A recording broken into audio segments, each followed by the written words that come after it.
সংশোধন না হলে আইনের আওতায় সমান অস্ত্র দিয়ে তাদের বিচার করা হবে। এখানে কারোর জন্য সোনার তলোয়ার আর কারোর জন্য ইস্পাতের তলোয়ার হবে না, বিচারের তলোয়ার সকলের জন্য সমান হবে। আমি গলা কাটার কথা বলছি না, আমি বলছি ন্যায়ের কথা, ইনসাফের কথা, ইনসাফপূর্ণ শাসনের কথা। সম্মানিত বন্ধুগণ, এই সিরাজগঞ্জ আরেকটা দিকে পিছিয়ে আছে।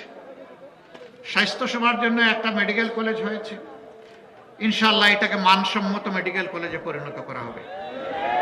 কিন্তু শিক্ষা এখনো পিছিয়ে আছে, মানসম্মত ভালো কোনো শিক্ষা প্রতিষ্ঠান এখানে গড়ে ওঠেনি। এটা ৬টি আসনের একটি জেলা, এটা কেন অবহেলিত থাকবে?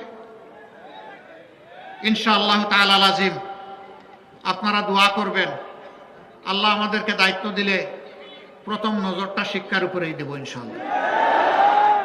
এবং সিরাজগঞ্জে তার শিক্ষার অধিকার থেকে বঞ্চিত, সেই অধিকার সিরাজগঞ্জবাসীকে দাবি করে আদায় করতে হবে না, আপনাদের অধিকার আপনাদের ঘরে পৌঁছে দেওয়া হবে ইনশাআল্লাহ।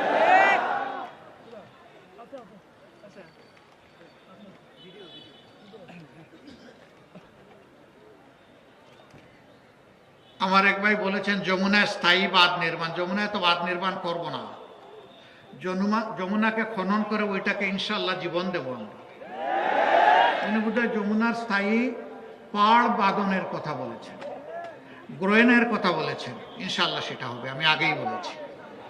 ওইটা হবে মানে সিমেন্টের সাথে ছাই মিশাইয়া হবে না ইনশাআল্লাহ, রোডের জায়গায় বাঁশ দিয়ে হবে না ইনশাআল্লাহ।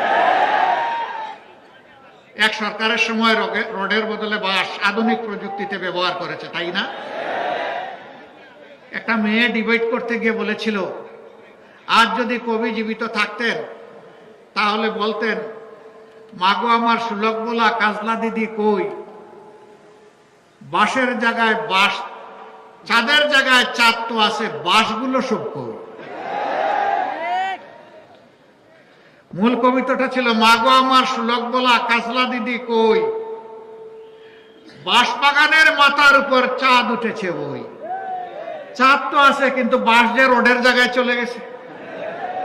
ইনশাআল্লাহ আমরা বাঁশ দিয়ে স্ল্যাব তৈরি করব না, আর আমরা সিমেন্টের সাথে ছাইও মিশাবো না। কাজ হবে মানসম্মত, চুরিদারি থাকবে না, জুরাজুরির কোনো টেন্ডারবাজি হবে না, সব টেন্ডার হবে অনলাইনে, ই টেন্ডার।